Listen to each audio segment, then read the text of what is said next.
भिवाड़ी में 60 बांग्लादेशी हिरासत में, अजमेर में 250 बांग्लादेशी हिरासत में, जयपुर में 107, सीकर में 56, शाजापुर, बहरोड, नीमराणा में 43।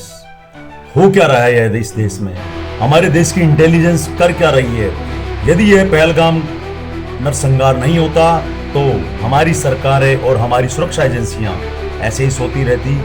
और हमें अब यह एहसास हो चुका है कि हम कहीं ना कहीं हमारे ही देश में बारूद की तरह ढेर पे बैठे हुए थे और अब हम हमारे देश में भी सुरक्षित नहीं हैं। हालांकि पहलगाम हमले के बाद, केंद्र सरकार की सख्ती के बाद में, गृह मंत्रालय के सख्त निर्देशों के बाद में अब पुलिस अपना फर्ज निभाने में लगी है। इंटेलिजेंस एजेंसियां अपना जिम्मेदारी निभाने में लगी हैं, वरना उनके अधिकारियों की ड्यूटियां शायद दफ्तरों में या फिर चाय की थड़ियों पे चाय पीने में ही चल रही थी।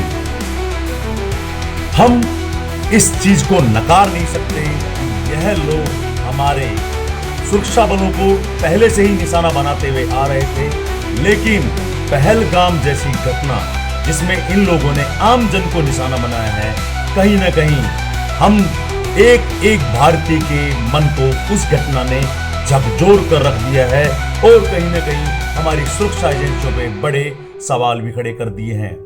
अभी हमने समाचार के माध्यम से देखा कि कलकत्ता में पाकिस्तान से आई हुई महिला ने शादी की, वहीं पे उसके बच्चे हुए, फैमिली बड़ी हो गई, लेकिन किसी के कानों कान जू नहीं रहेंगी।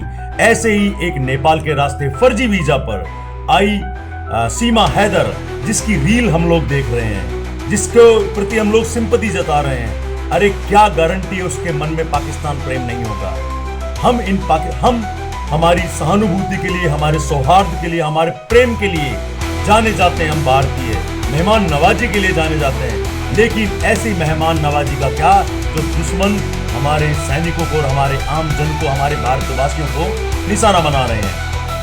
खैर, अब सुरक्षा एजेंसियां अपना अपना काम कर रही है, पुलिस अपना काम कर रही है, गृह विभाग अपना काम कर रहा है, सरकारें अपना काम कर रही है, लेकिन मकान मालिक, खेत मालिक, उद्योग मालिक क्या वह अपनी जिम्मेदारी निभा रहे हैं? नहीं।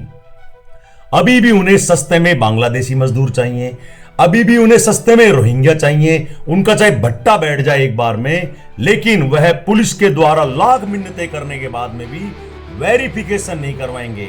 अपने लेबर का वेरिफिकेशन नहीं करवाएंगे, किराएदारों का वेरिफिकेशन नहीं करवाएंगे, और जब कोई बड़ी घटना हो जाएगी तो पुलिस पर ठीकरा फोड़ देंगे। अरे आप लोगों की भी नैतिक जिम्मेदारी बनती है किराएदारों का सत्यापन करवाना। धारा 123B BNS की धारा 123B के तहत करवाया जाना अनिवार्य है, अन्यथा 1 साल की इसमें सजा का प्रावधान है और जुर्माना भी 5000 से ज्यादा का है। पुलिस ने अब सख्ती दिखा रही है। कहीं ना कहीं कोई यदि इनके द्वारा कोई अपराध घटित होता है तो उसमें आप लोगों की भी जिम्मेदारी सीधे सीधे बनती है। और पुलिस ने जयपुर में ऐसे मकान मालिकों पर कार्रवाइयां की भी हैं। हम चाहते हैं हमारे बहरोड सहित आसपास के क्षेत्र में, कोटपुतली बहरोड जिले में आपने देखा शाजापुर में 28 बांग्लादेशी निवास कर रहे थे। कर क्या रहा था वहां पे सिस्टम? बहरोड में ही, नीमराणा में ही। तो मकान मालिकों की भी पूरी जिम्मेदारी बनती है अपने पास में किराएदार रहने वालों का वेरिफिकेशन करवाएं। वेरिफिकेशन करवाना बहुत ही आसान है।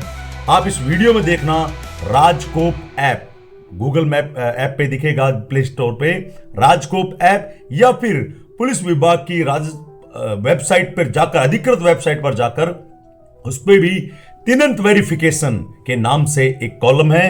आप वहां पे बड़ी आसानी से फोटो अपलोड करके, आईडी अपलोड करके वो रजिस्ट्रेशन करवा सकते हैं और आपको एक यूनिक आईडी प्राप्त होगी पुलिस विभाग के द्वारा, उस वेबसाइट के द्वारा, जिसको आप बीच में चेक भी कर सकते हैं। या फिर ई मित्र पर जाकर के आपके 15 मिनट लगेंगे, लेकिन आप अपने आप को सेफ महसूस कर सकेंगे, आपके पड़ोसी सेफ महसूस कर सकेंगे, आपके मोहल्ले वासी सेफ महसूस कर सकेंगे। फिर भी यदि आपको लग रहा है कि आतंकवाद का कोई धर्म नहीं होता है, तो वह पहलगाम की घटना के वीडियोस एक बार फिर से देख ले।